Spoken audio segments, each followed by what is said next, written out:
ये कहानी है बंटी की। बंटी का घर गांव में था। वो परीक्षा देने के लिए गुजरात जा रहा था। ठंड का मौसम था। चारों तरफ से कोहरा छाया हुआ था। आमने सामने भी कोई नहीं दिख रहा था। पूरे 15 घंटे के बाद वो गुजरात पहुंच गया। परीक्षा अगले दिन था, इसलिए वो होटल में रहने को सोचा। रात हो गई थी और कहीं भी उसे उसके बजट का सस्ता होटल नहीं मिल रहा था। काफ़ी ढूंढने के बाद उसे एक बजट का होटल मिला।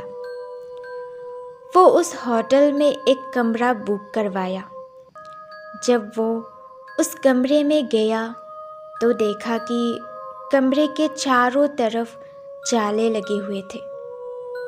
ऐसा लग रहा था कि ये कमरा काफ़ी सालों से बंद पड़ा था और कमरे के अंदर का माहौल एकदम डरावना और सुनसान लग रहा था।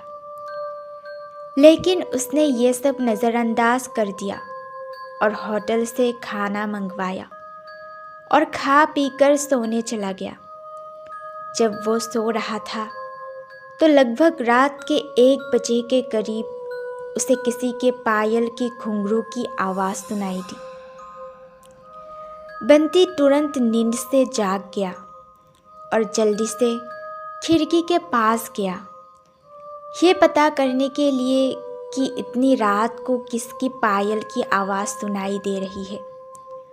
वो मन में सोचने लगा कि इस सुनसान रास्ते में कौन आधी रात को घूम रहा है, क्योंकि वहाँ होटल में बंटी और मैनेजर के अलावा कोई भी नहीं था। तो ये किस औरत की पायल की आवाज़ सुनाई दे रही है। बंटी खिड़की पर काफ़ी देर तक खड़ा रहा, लेकिन उसे कोई भी नहीं दिखाई दिया।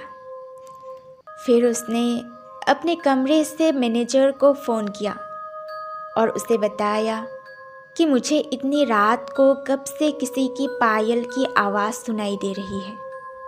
आपको भी सुनाई दे रही है क्या? मैनेजर ने कहा कि सर, ऐसी कोई बात नहीं है, आपको हवा से ऐसा लग रहा होगा। वैसे भी ये जंगली इलाका है, यहाँ पर तो हल्की हवा भी तूफान के जैसी लगती है।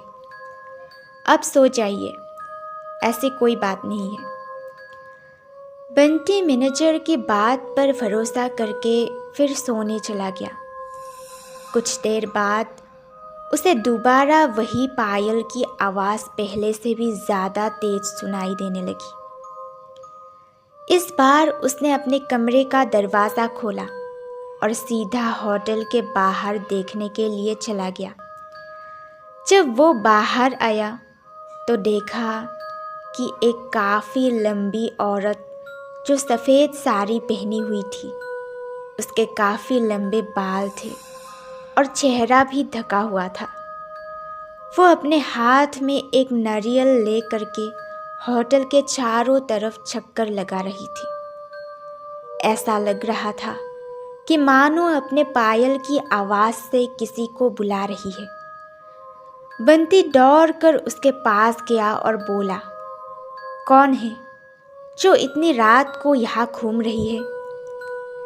लेकिन वो औरत तुरंत ही गायब हो गई और चारों तरफ कोहरा ही कोहरा फैल गया। बंटी भी थोड़ा घबरा गया, क्योंकि जिस औरत को वो सामने से देखा था वो अब नहीं दिख रही थी।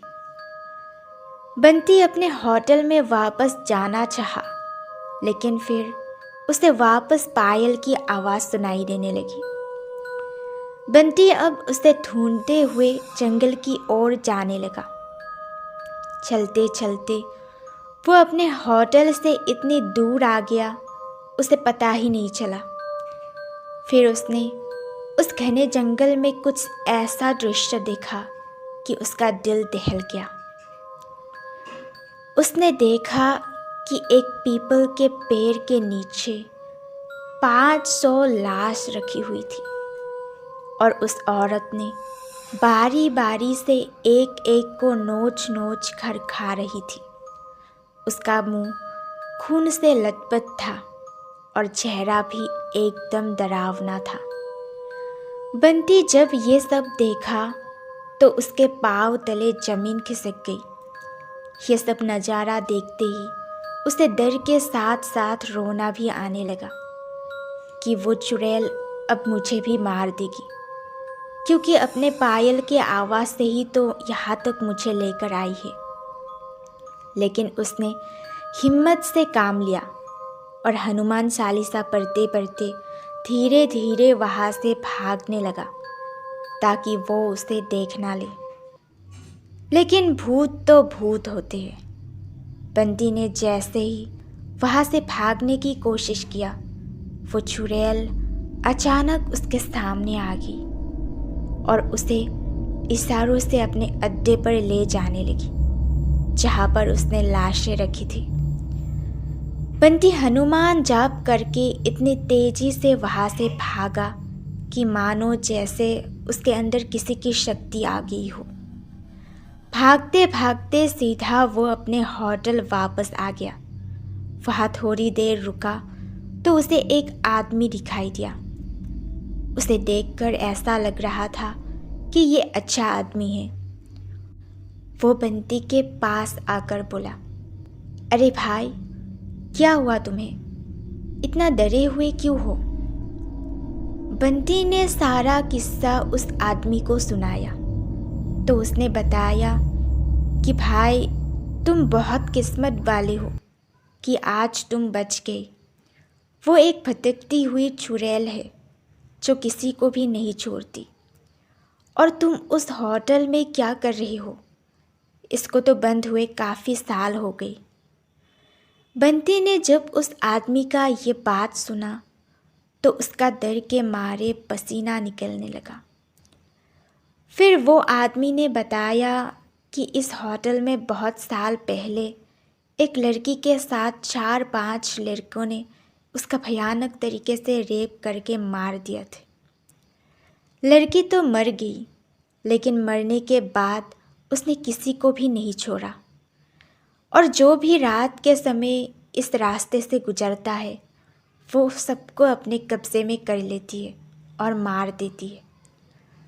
कुछ दिन बाद इस होटल पर पुलिस का छापा पड़ा और तब से यह होटल बंद है। बंटी ने जब उस आदमी की पूरी बातें सुनी तो वो बहुत ज़ोर ज़ोर से रोने लगा। वो ये सोचकर रोने लगा कि आज मैं मर जाता। फिर वो आदमी ने बंटी को चुप कराया और बोला, चलो आज रात तुम मेरे घर चलो, मेरा घर पास में ही है। डरो मत, अब मैं हूँ ना तुम्हारे साथ। बंटी ने उस आदमी को धन्यवाद किया और उसके साथ